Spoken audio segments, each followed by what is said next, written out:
Hello student, welcome back my YouTube channel science beta.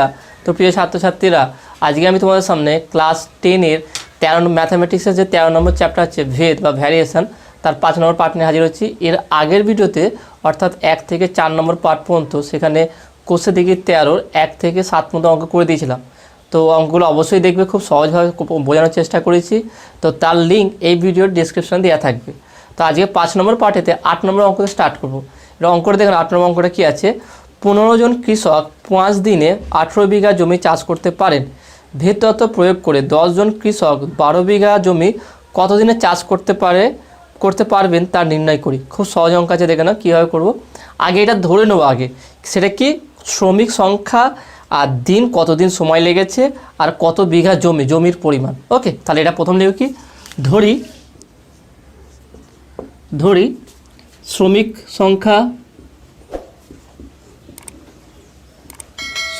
সংখ্যা কমা সময়, কাজের সময় না বলে কাজের দিন বলে দিই এখানে, দিন এবং জমির পরিমাণ যথাক্রমে তাহলে শ্রমিক সংখ্যাকে প্রথমে আমি এক্স ধরে নিচ্ছি, এক্স কমা কাজের দিন, কতদিন ধরে কাজ করেছি সেটা হচ্ছে আমি কি ওয়াই ধরলাম, এবং জমির পরিমাণকে আমি জেড ধরলাম। ভালো করে ব্যাপারটা দেখুন, আমি চেষ্টা করবো সবথেকে সহজে বোঝানোর। প্রত্যেকটা স্টেপ ইম্পর্টেন্ট হবে, ভালো করে বুঝবে যে কোনটা কি বলছি। বোঝার পর তারপর তুমি করবে যে অঙ্কটা বুঝতে পারলে কিনা, তারপর নিজের প্র্যাকটিস করবে অঙ্কটা। তাহলে কি বললাম, 3টে জিনিস বলে দিয়েছে। কি একটা হচ্ছে কতজন কাজ করেছে, কত দিনে কাজ করেছে, আর কতটা জমি চাষ করেছে। ওকে, তা 3টে জিনিস, তার 3টে চলরাশি ধরে নিচ্ছি। শ্রমিক সংখ্যাকে আমি এক্স ধরেছি, কতদিন কাজ করে দিন সংখ্যাকে আমি ওয়াই ধরেছি, আর জমির পরিমাণকে জেড ধরেছি। এবারে অঙ্কটায় আসি। এবারে তুমি ভাবো, তোমার লজিক লাগাও এখানে। আমি ধরলাম এটা হচ্ছে কি শ্রমিক, এটা হচ্ছে দিন, এটা হচ্ছে জমির। এটাকে আমি ধরেছিলাম কি এক্স। ওকে, এটা এক্স, এটা ওয়াই, এটা জেড। ভালো করে বোঝার চেষ্টা করবে। আমি যদি শ্রমিক সংখ্যা বাড়াই, তাহলে জমির পরিমাণটা ফিক্সড রাখলাম। জমির পরিমাণটা ফিক্সড মানে একই জমি রেখেছি। ওকে, জমির পরিমাণ আমার যতটুকু জমি আছে ততটুকু জমি রেখেছি। এই জমিতে যদি শ্রমিক সংখ্যা বৃদ্ধি করি, শ্রমিক সংখ্যাকে যদি আমি বাড়াই, এইটাকে যদি শ্রমিক সংখ্যা বাড়াই, তাহলে দিন সংখ্যা বাড়বে না কমবে? একটা জমির পরিমাণ ফিক্সড আছে আমার। এই জমিতে যত বেশি শ্রমিক লাগাবো তত কম সময়ে কাজ মিটবে না বেশি সময় কাজ মিটবে? তাহলে কম সময়, তাহলে দিন সংখ্যা আমার কমে যাবে, তাহলে এটা ডাউন হয়ে যাবে। সময়টা কী হয়ে যাবে? ডাউন হয়ে যাবে, কম সময় লাগবে। এবার একটা যে তাহলে এটা ডাউন হয়ে যাবে মানে এদের মধ্যে কি সম্পর্ক আছে সেটা তোমরা ভাবো, চিন্তা ভাবনা করো একটু। নেক্সট এবার দেখে নিই যে এইটা আমার ফিক্সড। ওকে, দিন সংখ্যা ফিক্সড, আমি দিন সংখ্যা ফিক্সড রেখেছি, মানে এত দিনের মধ্যেই কাজ করতে হবে। এবার যদি আমি জমির সংখ্যা বাড়াই, আমি জমির সংখ্যা কেন বলছি দেখে নাও। যদি জমির সংখ্যা বাড়ায়, জমির পরিমাণটা বাড়ায়, যতটুকু জমি আছে তার থেকে একটা বড় জমি নিচ্ছি, জমির পরিমাণ যদি বাড়ায়, শ্রমিক বাড়বে না কমবে? এটা আবার ভালো করে বলছে দেখো না। প্রথম কেসটা আসলে তোমরা বুঝতে পারছি কী বলতে চাইছি আমি। এটা আমি প্রথম ক্রস রাখছি, মানে কি ধ্রুবক ছিল।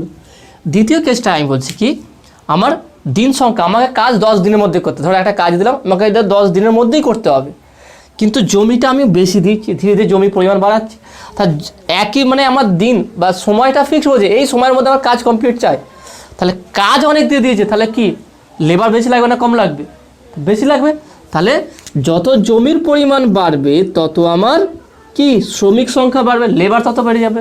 তাহলে এখান থেকে দুটোর কম্পারিজন তখনই হবে যখন 3 নম্বর চলরাশিটা ফিক্সড থাকবে।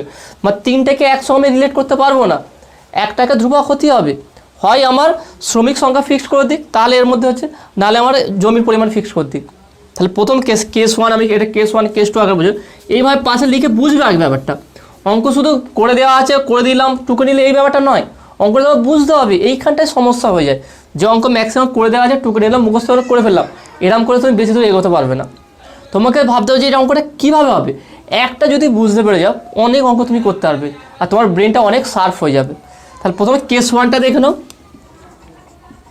কেস 1টা, এটাকে আমরা কেস 2। ওকে, তাহলে প্রথম কেসে দেখলাম যদি আমার জমির পরিমাণ, এখানে কি জমির পরিমাণটা ফিক্সড আছে, এইটুকু জমিকে আমার চাষ করতে হবে, তা সেখানে যদি আমি বেশি শ্রমিক লাগাই কম সময়ের কাজ মিটে যাবে, আর যদি সময়টা বাড়াই শ্রমিক কমে যাবে। ওকে, তার মানে বলতে চাইছে একে অপরে কি ব্যস্ত ভেদে আছে। এখানে কি আছে, তাই শ্রমিক আর দিন পরস্পর কি আছে, ব্যস্ত ভেদে, কারণ একটা বাড়লে একটা কমে যাচ্ছে। আর দ্বিতীয় কেসটা দেখে নাও, যদি আমার মানে সময়টা ফিক্স থাকে, আমার ধরো 3 দিন 4 দিন বা 5 দিনের মধ্যেই কাজটা ফিনিশ করতে হবে, কিন্তু কাজটা অনেক দিয়েছে, যে জমি চাষ করছে জমিটা অনেক বেশি জমিতে দিয়েছি, তাহলে কি লেবার বেশি লাগবে না কম লাগবে, বেশি লাগবে। তাহলে যত কাজ বাড়বে, আমার কাজ যত বৃদ্ধি হবে, শ্রমিক বা লেবার তত বৃদ্ধি পাবে। তার মানে এরা পরস্পর কী আছে, সরল ভেদে আছে। ওকে, তাহলে এরা পরস্পর সরল ভেদে আছে। তাহলে এবার দেখে না, এগুলো লিখতে হবে না, এটা শুধু বোঝার জন্য তোমার দিলাম। এবারে কী বলতে পারি দেখে নাও, এখানে তাহলে বলতে পারি প্রথম কেসটা আমি কি করব, যে দিন সংখ্যা বা শ্রমিক সংখ্যা, প্রথমে ওয়াইটা কি দিন দিচ্ছে। ওকে, তাহলে বলে দিই, যদি জমির পরিমাণ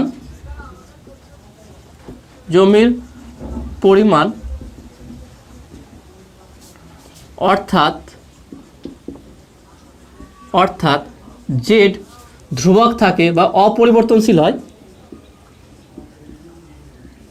পরিবর্তনশীল হয়, তাহলে শ্রমিক সংখ্যা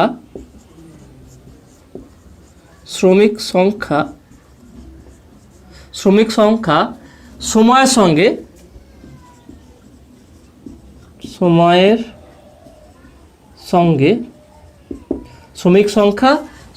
সঙ্গে কি হবে, সময়ের সঙ্গে ব্যস্ত ভেদে থাকবে,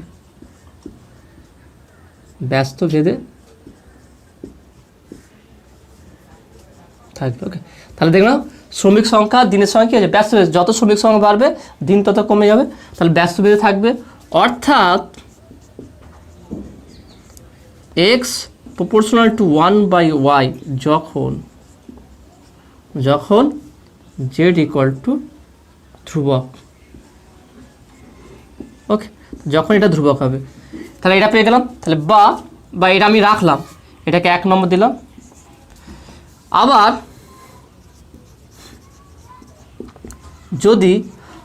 যদি জমির পরিমাণ, যদি এখানে জমির পরিমাণ নাই, আবার দিন যদি বলি, আবার যদি দিন বা সময় আবার যদি সময় অর্থাৎ y অপরিবর্তিত থাকে, অপরিবর্তনশীল হয়, তাহলে শ্রমিক সংখ্যা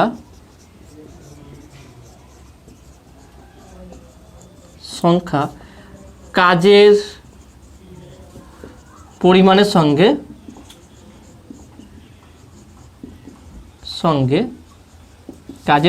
সঙ্গে সরল ভেদে থাকবে।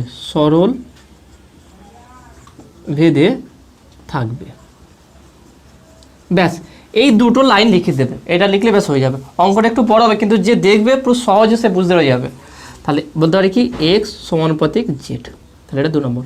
তাহলে এখানে x সমানুপাতিক 1/y আছে, x সমানুপাতিক z হচ্ছে, তাহলে এই দুটোকে একসঙ্গে করলে, তাহলে অতএব 1 নম্বর এবং 2 নম্বর সমীকরণ থেকে পাই, বা 1 নম্বর এবং 2 নম্বর সমীকরণ থেকে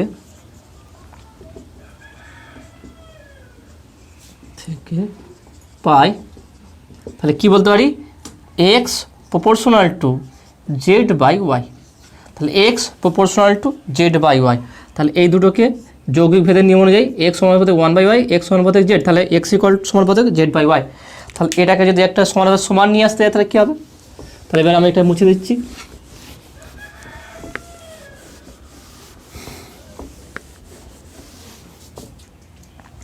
এটা 8 দাগের প্রবলেম ছিল। তাহলে বা x সমানুপাতিক z/y, তাহলে বা x equal to k z/y। ওকে, তাহলে k z/y। তাহলে এখানে এটাকে আমি 2 নম্বর সমীকরণ বলে দিচ্ছি। এখানে দেখো না কী বের করতে বলে দেখেন 8 নম্বর অঙ্কটা কত দিনে চার্জ করতে হবে, এখানে দিন সংখ্যা, তাহলে ভালো করে লিখে দিই। এক্স ছিল আমার লেবার, ওকে, ওয়াই ছিল হচ্ছে দিন ডে, আর যে হচ্ছে কি যে পরিমাণ জমির পরিমাণ, ওকে, জমির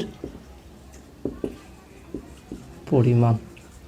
আমাকে কি বের করতে বলছে যে কত দিন সময় লাগে, ওয়াইটা বের করতে বলছে। তাহলে প্রথমে আমাকে ধ্রুবকটা বের করতে হবে, একই নিয়মে এর আগে ভিডিও যেগুলো যে অঙ্কগুলো যেভাবে করেছি সেভাবে করতে হবে। তাহলে প্রথমে ধ্রুবকটা বের করবো, ধ্রুবকটা বের করার জন্য প্রথম দেখুন দিয়ে দিয়েছে এখানে যে আমি লিখে ফেলি কী কী দেওয়া আছে এখানে। তাহলে প্রদত্ত কি বলে দেখে না, এখানে প্রথমটা বলেছে কি 15 জন কৃষক, তার মানে এখানে এক্স ইকুয়াল টু বলছে 15 এতজন, আর ওয়াই ইকুয়াল টু দিন কত বলে দেখেন, কত দিন 15 জন 5 দিন, ওকে 5 দিন, আর জেড ইকুয়াল টু বলেছে কত, জেড ইকুয়াল টু বলেছে কত পরিমাণ দেখেন এখানে, যেটা বলেছে এখানে 18 বিঘা। তাহলে অতএব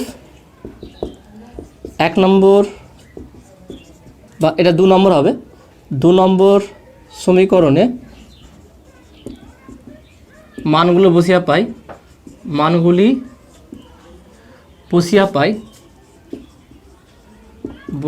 পাই, তাহলে কি পাবো দেখে নাও।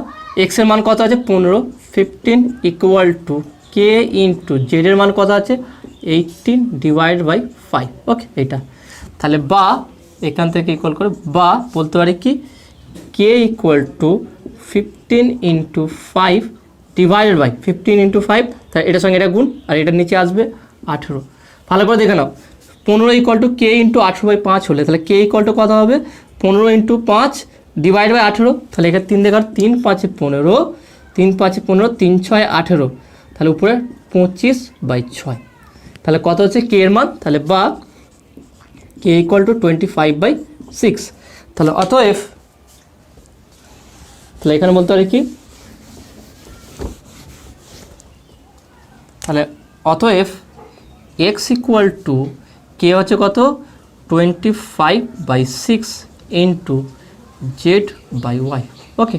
তাহলে আমাকে বের করতে হবে কি ওয়াই, তাহলে এখান থেকে সমীকরণটা একটু চেঞ্জ করি, তাহলে বা ওয়াই ইকুয়াল টু বলতে পারি 25/6 ইন্টু জেড বাই এক্স, ওকে, এটা পেয়ে গেলাম। এটাকে আমি 3 নম্বর সমীকরণ বসে গেলাম। তাহলে এবারে এখানে যেগুলো বলে দিয়েছে কি 3 নম্বর 10 জন কৃষক 12 বিঘা জমি, তাহলে ওয়াইটা বের করবো, তাহলে এখান থেকে এটা মুছে দিচ্ছি। তাহলে আবার এক্স ইকুয়াল টু 10 জন এবং জেড ইকুয়াল টু 12 বিঘা হলে ওয়াই 2 নম্বর সমীকরণ 3 নম্বর সমীকরণতে বলতে পারি 3 নম্বর সমীকরণ বা সমীকরণে মানগুলি বসিয়ে পাই, মানগুলি বসিয়া পাই, তা দেখে না কী পাওয়া যাবে, এই মানগুলো যদি বসিয়ে দিই কী পাবো দেখে না আমরা, তাহলে এখান থেকে বলতে পারি কি, তাহলে বা ওয়াই ইকুয়াল টু 25/6 ইন্টু জেডের মান কত বলে দেখানো 12 ডিভাইড বাই এক্সের মান কত বলেছে দেখানো 10, ওকে 10 বলেছে, তাহলে 6 দুগুণে 12, তাহলে 5 দেখানো 5 দুগুণে 10, 5 5 25, 2 2 4, তাহলে বা ওয়াই ইকুয়াল টু 5 ডেজ বা 5 দিন, দেখেন 5 দিন। ব্যাপারটা মেলাম, যখন আমার 15 জন কৃষক ছিল তখন কত লিখেছিল 5 দিনে, ওকে 18 বিঘা জমি চাষ করেছিল। এবার দেখে নাও 10 জন কৃষক আছে 12 বিঘা জমি, তাহলে জমির পরিমাণ কমে গেছে, সেখানে কতদিন সময় লাগবে, সেখানে আমার লাগে 5 দিন সময় লাগবে, ওকে। তো নেক্সট 9 নম্বর অঙ্কটা দেখো না কী আছে, গোলকের আয়তন গোলকের ব্যাসার্ধের ত্রিঘাতের সঙ্গে সরলভেদে আছে, তাহলে হচ্ছে 1.1-2 এবং 2.1-2 মিটার দৈর্ঘ্যের ব্যাস বিশিষ্ট 3টি নিরেট গোলককে গলিয়ে একটি নিরেট গোলক বানানো হলো, নতুন গোলকের ব্যাসের দৈর্ঘ্য নির্ণয় করি। ব্যাসের দৈর্ঘ্য নির্ণয় করতে পারি, দেখে নাও খুব সহজ আছে, আগে লজিকটা বুঝে নাও তারপর অঙ্কটা হবে। মেন আগে যে কোনো অঙ্ক করার আগে কনসেপ্টটা ক্লিয়ার করো যে অঙ্কটা কীভাবে হবে, তারপরে তুমি অঙ্কটা করবে। তাহলে বলে দেখ 3টে নিডেড গোলক আছে, একটা গোলক, একটা গোলক আর একটা গোলক, 3টে নিডেড গোলক আছে, 3টের ব্যাস আলাদা করে বলা আছে। ধরলাম এর ব্যাস হচ্ছে D1, এর ব্যাস হচ্ছে D2 আর এর ব্যাস হচ্ছে D3। 3টেকে গলানো হয়েছে, ওকে, 3টেকে গলানো আছে, গলিয়ে একটা বড় গোলক তৈরি করা হয়েছে যার ব্যাস আমি ধরলাম ক্যাপিটাল D। তাহলে এইটা বের করতে হবে, এই ডিটা কত আছে সেটা বের করতে হবে। আমার প্রথমে এখানে বলেছে কি আয়তনগুলো যে ব্যাসার্ধের ত্রিঘাতের সঙ্গে সমানুপাতিক হবে। এটা তো আমরা জানি যে আমরা জানি যে কোনো গোলকের আয়তন কি, যদি এর ব্যাসার্ধ যদি R হয়ে যায় বা R1 হয়, তাহলে V1 ইকুয়াল টু বলতে পারি কি 4/3 পাই R1 cube. Similarly V2 equal two 4/3 পাই R2 কিউব, এটা 4/3 পাই R3 কিউব। তাহলে এই 3টে, তাহলে ভাবো তাহলে এর আয়তন, বড়টার আয়তন হলো V, তাহলে এর আয়তন V1, এর আয়তন V2, এর আয়তন V3। তা 3টে গোলককে গলিয়ে একটা বড় গোলক তৈরি করা আছে। তাহলে এর আয়তনটা কি কার আয়তনের সঙ্গে সমান হবে? এই 3টের যোগফলের। এর যা আয়তন হবে, এর যা আয়তন হবে, এর যা আয়তন হবে, 3টা আয়তন যা হবে তাদের যোগ করলে মোট যে আয়তন হবে সেই আয়তন এই বড় গোলকের আয়তনের সঙ্গে সমান হবে, কারণ এই 3টেকে গলিয়েই বড় গোলকটা তৈরি করা হয়েছে। তার মানে আমি বলতে পারি V equal to V1 plus V2 plus V3। দেখে নাও ব্যাপারটা ক্লিয়ার হয়ে যায়, ভালো করে বুঝে নাও। আমি বলতে চাই যে এই 3টে গোলককে ধরলাম আয়তন V1 V2 V3, ওকে, 3টে আয়তন ধরে নিলাম। এবার এই 3টে গোলককে গলানো হয়েছে, গলিয়ে একটা বড় গোলক তৈরি হয়েছে। তাহলে এর 3টে যে আয়তন হবে সেই আয়তনটার বড় গোলকের হবে। তাহলে বড় গোলকের আয়তন যদি ক্যাপিটাল V ধরি, তাহলে V equal to V1 plus V2 plus V3। ব্যাস, এবারে কোশ্চেনে বলে V equal two R1 cube বলেছে, সেখান থেকে আমরা খুব সহজে বের করতে পারবো। তাহলে আমরা এই দুটো এর আয়তন, এর আয়তন, এর আয়তন বের করতে আলাদা করে, তার সঙ্গে এই আয়তন ইকুয়াল করে আমাকে ব্যাসার্ধ বের করতে, ব্যাসার্ধ বের করলেই ব্যাস হয়ে যাবে। তাহলে এখানে কীভাবে হবে, তাহলে এখানে একটু মুছে দিচ্ছি।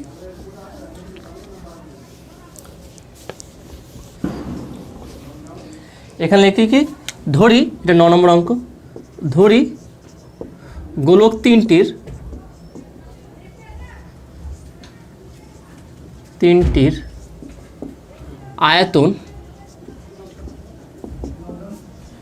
আয়তন যথাক্রমে V1, V2 এবং V3, এবং গোলক 3টির ব্যাসার্ধ R1, R2, R3 এবং R3, ওকে। এইটা কোশ্চেনে কী বলে দেখে নাও, বলেছে কি গোলকের আয়তন গোলকের ব্যাসার্ধের ত্রিঘাতের সঙ্গে সরল বেঁধে আছে। তা আমরা বলতে পারি যে প্রদত্ত V সমানুপাতিক R কিউব, যদি Rটা আমার ব্যাসার্ধ হয়। ভালো করে দেখে নাও, এখানে এটা বলে দিয়েছে। এবার দেখে নাও প্রত্যেকটার ক্ষেত্রে যে ধ্রুবকটা, এর হচ্ছে 4/3 পাই R cube, V2 equal two 4/3 পাই R2 কিউব, যদি এটা ব্যাসার্ধ R2 ধরি, এটা হচ্ছে R3, তাহলে এটা কী হবে V3 ইকুয়াল টু 4/3 পাই R3 কিউব। এবার এই 3টে ভালো করে লক্ষ্য রাখো, এর ধ্রুবক কি আছে 4/3 পাই R কিউব, এর ধ্রুবক কি আছে 4/3 পাই R কিউব, এর ধ্রুবক কি আছে 4/3 পাই R কিউব, মানে 3টে গোলকেরই ধ্রুবকটা কি সেম আছে। আর এরও কি ধ্রুবক হবে দেখো, 4/3 পাই ক্যাপিটাল বা স্মল R কিউব, এটা এখানে দিলাম কি আমি ক্যাপিটাল R দিলাম, ক্যাপিটাল R কিউব, ওকে। তার মানে এদের যা ধ্রুবক হবে আমাদের ওইখান থেকে বুঝতে পারছি যে এইগুলো ধ্রুবক, তাহলে V আর এর সঙ্গে কী আছে সরল ভেদে আছে R কিউবের সঙ্গে। তাহলে এই প্রত্যেকটা গোলকের যে ধ্রুবক পাবো সেই ধ্রুবক আর এই ধ্রুবক সেম হবে। তার মানে এখানে বলতে পারি, তাহলে আমি একটা কাজ করি, এটা দরকার নেই লেখার, এটা মুছে দিচ্ছি। তাহলে আমরা এখানে বলবো কি, ধরি যে আবার ধরি বড় গোলকটির আয়তন ক্যাপিটাল V এবং ব্যাসার্ধ ক্যাপিটাল R, ওকে, এটা আছে। তাহলে অতএব প্রশ্নানুসারে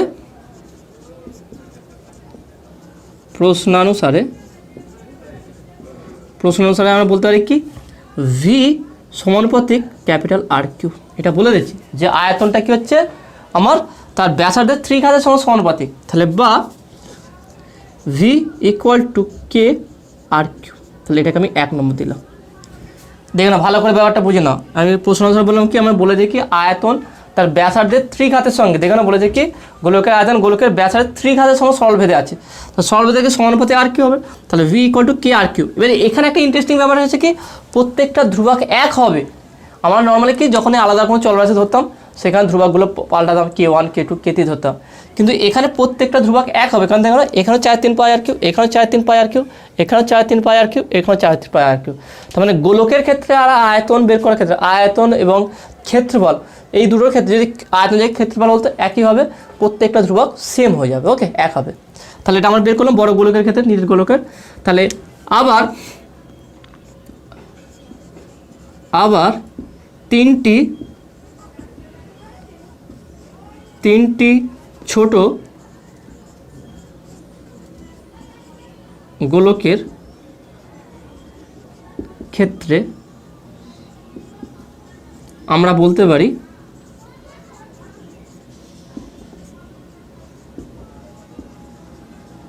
সেটা কি দেখে নাও।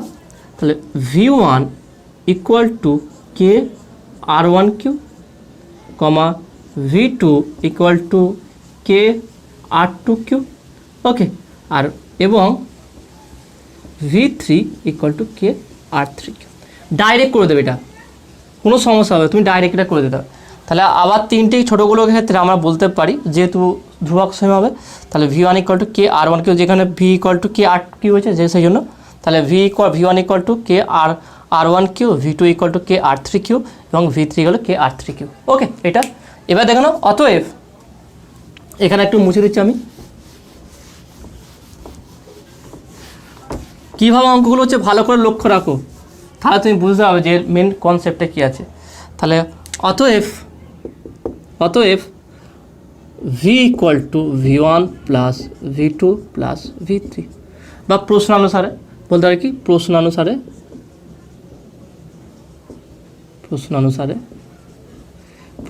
বলতে পারো, নাহলে direct V equal to v1 plus v2 plus v3 যেটা বললাম। এর মানগুলো বসাই, তাহলে বা K R Q equal to কে1 K R one Q plus K R two Q plus K R three Q, okay. এটা এবার দুদিক থেকে কে কমন নিয়ে নেবো, দেখো না, যদি কে কমন নিয়ে নিই কী আসবে,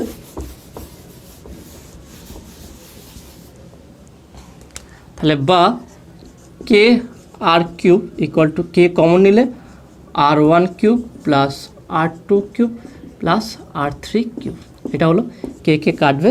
তাহলে বা R cube equal to R one cube plus R two cube plus R three cube. এটাকে একটা কাজ করো, এটা নাম দিয়ে দাও 2 নম্বর সমীকরণ, ওকে। এটা হলো তাহলে 2 নম্বর সমীকরণ। এবারে আর ওয়ান আর টু আর থ্রি মান বলে দিয়েছি। তাহলে প্রদত্ত আর ওয়ান ইকুয়াল টু কত বলে দেখে নাও, এখানে কী বলে দেখে নাও যে 1.1/2 এবং 2.1/2 মিটারের দৈর্ঘ্যের ব্যাস বিশিষ্ট, এখানে ব্যাস বলে দিয়েছে। তাহলে আমাকে ব্যাসার্ধ বের করতে হবে। তাহলে যেহেতু এখানে ব্যাস বলে, তাহলে কীভাবে নির্ণয় করে দেখে নাও। তাহলে প্রদত্ত R one equal to 1.1/2 divided by 2, কারণ ব্যাস বলে যে আমাকে ব্যাসার্ধ বের করতে হবে। তখন 1.1/2 মানে কত দেখে নাও, 2 3 3/2/2, ওকে। তার মানে হচ্ছে কি 3/4। আর টু হচ্ছে 2/2 ইকুয়াল টু 1, কারণ 2 কাটবে। এখানে সব ব্যাস বলে দেখে নাও, 1.1/2 2 এবং 2.1/2 মিটার দৈর্ঘ্যের ব্যাস বিশিষ্ট 3টে ইউনিটগুলো।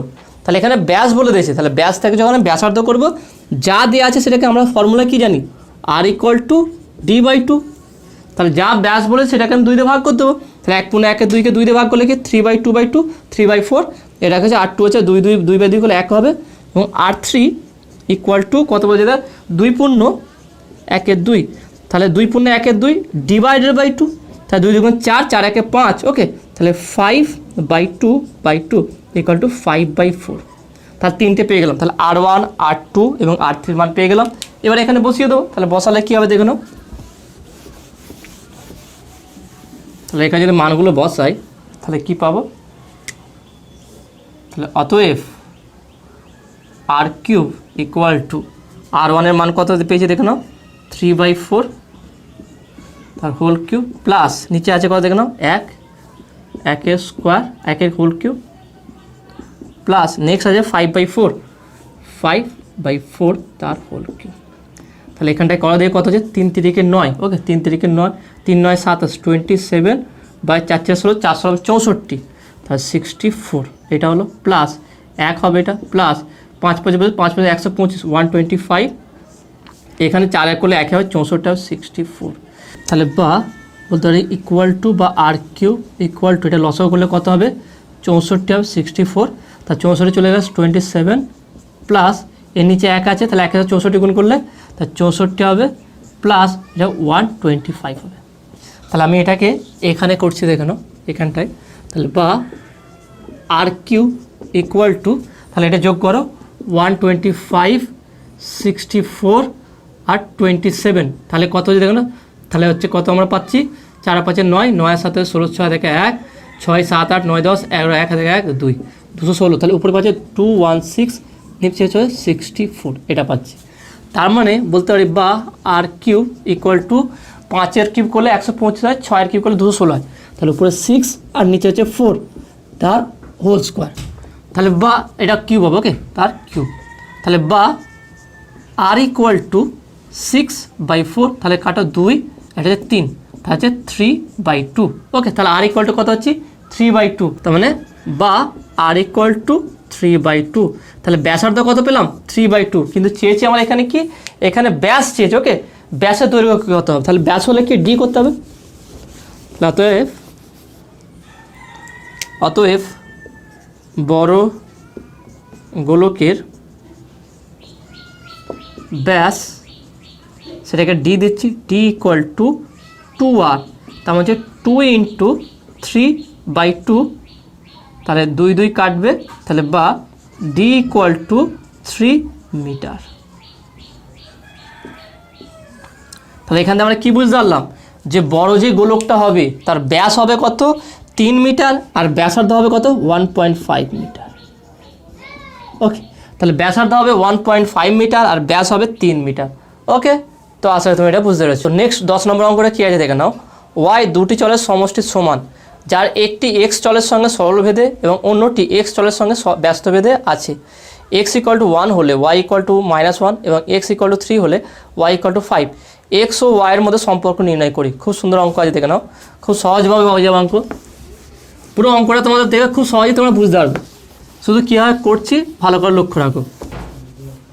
তাহলে এখানে দেখে নাও 10 নম্বর অঙ্কটা এখানে কি বলেছে যে y হচ্ছে দুটি চলের সমষ্টি সমান তাহলে ধরি দুটি চল হলো এ বি ওকে যেহেতু এক্স ওয়াই বলে দিই তাহলে এখানে আমি এ বি ধরতে পারি এ এবং বি ওকে এ বি তাহলে প্রশ্নানুসারে অতএব প্রশ্নানুসারে কি বলেছে যে y = a + b ওয়াইটা বলেছে কি দুটি চলের সমষ্টির সমান তাহলে y = a + b তাহলে এটাকে আমি 1 নম্বর দিলাম। এবার নেক্সট কী বলে দেখে নাও বলেছে কি যে একটি চল এক্স চলের সঙ্গে সরলভেদে আছে তাহলে বলতে পারি আবার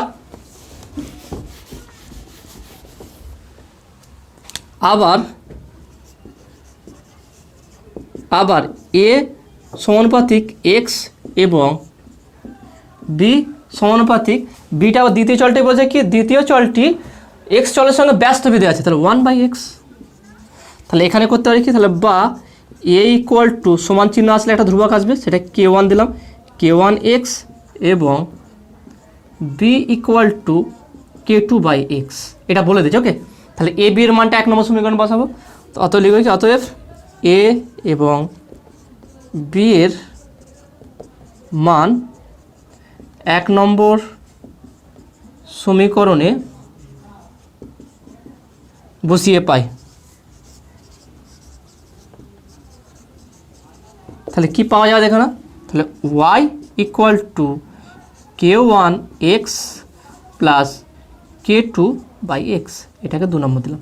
এটাই মেন সমীকরণ এখান থেকে যে মানগুলো বলে দিয়েছে সেখানে সেই মানে x এর y এর মান বসে k1 k2 মান বের করব k1 k2 যে মান বের হবে সেটা বসিয়ে দিলে সমীকরণ পেয়ে যাবে।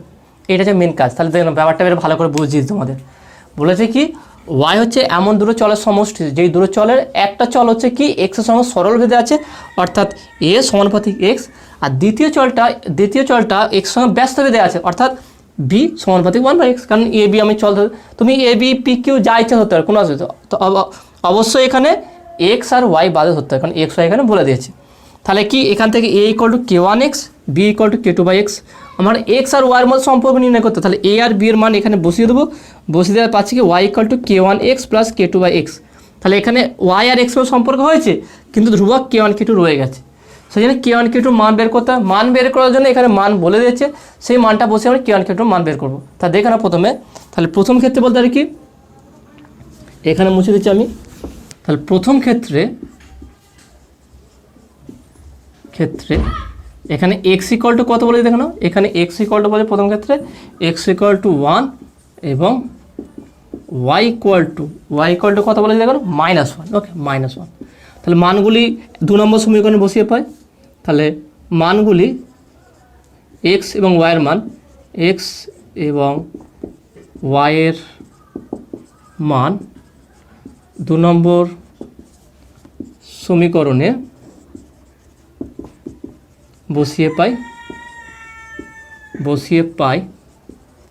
তাহলে কি পাওয়া যাবে দেখে নাও, ওয়াইয়ের মান কত বলে দিয়েছে, ওয়াই হচ্ছে -1, তাহলে -1 equal to x equal two 1, তাহলে কে1 প্লাস কে2। ওকে, কারণ কে2/1, তাহলে কে1 কে2 হয়ে যাবে।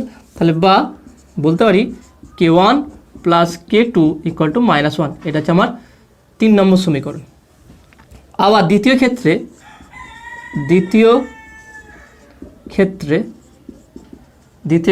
এক্স ইকুয়াল টু কত বলে দিয়েছে এখানে, দ্বিতীয় ক্ষেত্রে এক্স ইকুয়াল টু বলেছে এখানে, এক্স ইকুয়াল টু বলেছে আমার 3 আর Y equal to 5। Okay, X equal to 3 এবং ওয়াই ইকুয়াল টু 5। ওকে, এটা বলে দিয়েছে।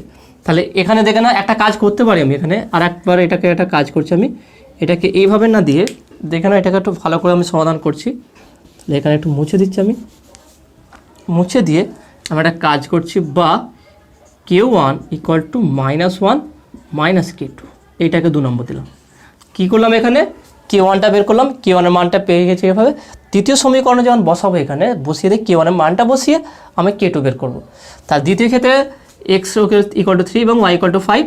তার 2 নম্বর সমীকরণ মানগুলি বসে পাই, এক্স এবং ওয়াইয়ের মান 2 নম্বর সমীকরণে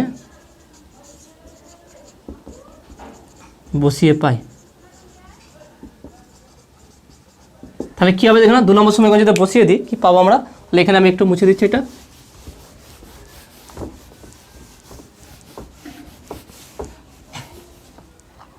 তাহলে ওয়াইয়ের মান কত আছে দেখুন, ওয়াই ইকুয়াল টু 5, তাহলে 5 ইকুয়াল টু এই সমীকরণ দেবো। Okay, Y equal to 5 equal to কে1 ইন্টু এক্সের মান কত আছে 3 প্লাস কে2/3, এটা হলো। তাহলে বা আমি বলতে পারি কি যে 5 ইকুয়াল টু কে1 এর মান কত পেয়েছি দেখে নাও, কে1 কত এটা যে -1 মাইনাস কে2 ইন্টু 3 প্লাস কে2/3। ওকে, এটা পেলাম। তাহলে বা বলতে পারি 5 ইকুয়াল টু যদি গুণ করি -3 -3 কে2 প্লাস কে2/3, তাহলে -3টাকে এইদিকে নিয়ে চলে আসছি। তাহলে বা 5 প্লাস 3 ইকুয়াল টু এই দুটো থেকে কে2 কমন নিচ্ছি, কে2 কমন নিলে কী হবে দেখে নাও 1/3 -3, এখানে -3টা এখানে লিখলাম। ভালো করে এখানে দেখে নাও, এইখানটায় ভালো করে বোঝার ব্যাপার আছে, ক্যালকুলেশন ভুল হয়ে গেলে সব ভুল হয়ে যাবে। কী করলাম দেখে নাও, এখানে আমি দুটো সমীকরণ করে দুটোকে সমাধান করতে পারতাম কিন্তু সেটা বড় হয়ে যেত। তার থেকে বেটার হচ্ছে কি কে1 বের করে এখানে মান বসে কে2 বের করবো, তারপর ওখান থেকে আবার কে1টা বের করে ফেলবো। ওকে, আর এটা 2 নম্বর না, এটা 3 নম্বর সমীকরণ হবে। ওকে, 3 নম্বর সমীকরণ। তাহলে দেখো না কে2 1/3 -3 হলো, তাহলে এটা কত হচ্ছে, তাহলে বা 5 3 8 ইকুয়াল টু কে2 ইন্টু লসও করলে 3 হবে, তাহলে 1 মাইনাস 3 3 9। ওকে, 1 মাইনাস 9 হচ্ছে, তাহলে কে2 ইন্টু তাহলে 9 1 থেকে 9 সব মাইনাস হচ্ছে, তাহলে -8/3 এটা হচ্ছে। তাহলে বা দেখে নাও কে2 ইকুয়াল টু এটা যদি এদিকে নিয়ে যাই তাহলে -8 ইন্টু 3/8, তাহলে 8 8 কাটবে, তাহলে বা কে2 ইকুয়াল টু -3। তা দেখুন K2 মান পেয়ে গেছি আমরা। তাহলে K2 মান যদি এইটা হয় তাহলে নেক্সট থেকে কত হচ্ছে তাহলে মেন 2 নম্বর সমীকরণটা ভালো করে পাশের দিকে রাখবে, কারণ ওখানে আমি মানটা বসাবো। 2 নম্বর সমীকরণ কী ছিল, y = k1x প্লাস k2/x। ওকে, এটা আমার 2 নম্বর সমীকরণ ছিল। এবারে কি করব, যে 3 নম্বর সমীকরণে K2 মান বসিয়ে পাই, 3 নম্বর সমীকরণে K2 মান বসাবো। তাহলে এখানে লিখব কি, এখানে একটু মুছে দিচ্ছি আমি, যে কারণ আমার নেক্সট বার করবো কি K1টা। তাহলে 3 নম্বর সমীকরণে K2 এর মান বসিয়ে পাই। ওকে, তাহলে K2 মান বসালে কি পাবো দেখে নাও। তাহলে K2 মান বসালে তাহলে আমরা বলতে পারি কি, তাহলে অতএব K1 = -1 মাইনাস K2 তে কত আছে, K2 হচ্ছে কত -3, তাহলে -3, তাহলে বা K1 = -1 -1 +3, তাহলে -1 +3 যদি করি এটা +2 হবে। তাহলে এখান থেকে K1 = কত আসলো, 2 আসলো। তাহলে বা K1 = 2। তাহলে দেখেন খুব সহজ ব্যাপার হয়ে গেল। K2 = -3 আর K1 = +2। তাহলে এই K1 K2 মান আমি 2 নম্বর সমীকরণে বসালেই x আর y মান সম্পর্কে পেয়ে যাব। তাহলে কি লিখব, অতএব 2 নম্বর সমীকরণে K1 এবং K2 এর মান বসিয়ে পাই। তাহলে কি পাওয়া যাবে দেখে নাও, y = K1টা কত পেয়েছি, K1 হচ্ছে 2, তাহলে 2x আর K2 হচ্ছে -3, তার মানে -3/x। ব্যাস, এইটা হচ্ছে সমীকরণ। দেখেন কত সুন্দর সমীকরণ একটা চলে আসলো। K1 = 2 আর K2 = -3, তাহলে y = 2x - 3/x। ওকে, তো আশা করি তুমি এটা বুঝতে পেরেছো। ওকে, তাহলে দেখে নাও টোটাল আজকে তাহলে 8-এর দাগে 9-এর দাগে 10-এর 3টা অঙ্ক করলাম। অঙ্কগুলো খুব বড় বড় ছিল এবং খুব এক্সপ্লেন, মানে এই অঙ্কটা অনেক টাফ লাগে, সেই জন্য আমি চেষ্টা করি সবথেকে সহজভাবে একটু ব্যাখ্যা বেশি করতে, যাতে তোমরা অঙ্কগুলো প্রত্যেক চেষ্টায় বুঝতে পারো। তো এটা কম সময়ের মধ্যে বা আমি বেশি কটা অঙ্ক করে দেবো এরকম অঙ্ক দরকার নেই, যে বেশি মানে নর্মাল আমি অঙ্ক তো এমনি করতে পারলে 10 মিনিটের মধ্যে অঙ্ক করে দিতে পারি, কিন্তু সেখানে কী হচ্ছে, খুব দ্রুত অঙ্ক করলে কী হবে, সবাই বুঝতে পারবে যে এটা কীভাবে হলো। আর এটার জন্য আমি একটু বেশি সময় নিচ্ছি এই জন্যই যে এই অঙ্কটা অনেক টাফ মনে হয়, সেই জন্য অঙ্কটা যাতে সহজ, কঠিন জিনিসটাও যাতে সহজভাবে তোমরা করতে পারো, সেই জন্য অঙ্কগুলো আমি বেশি একটু এক্সপ্লেন, প্রত্যেকের স্টেপটা ধীরে ধীরে ব্যাখ্যা করেছি। ওকে, তো অঙ্কগুলো যদি বুঝতে পেরে থাকো অবশ্যই ভিডিওতে লাইক দেবে, আর যদি কোনো ডাউট থাকে, কোনো সমস্যা থাকে, অবশ্যই তোমার ভিডিওতে কমেন্ট করবে। আর নতুন থাকলে চ্যানেলটিকে সাবস্ক্রাইব করবে আর পাশে থাকা বেল আইকনটি প্রেস করবে, আর বন্ধুদের সঙ্গে খুব বেশি বেশি করে শেয়ার করবে। তো দেখাবে নেক্সট ভিডিওয়। Have a nice day.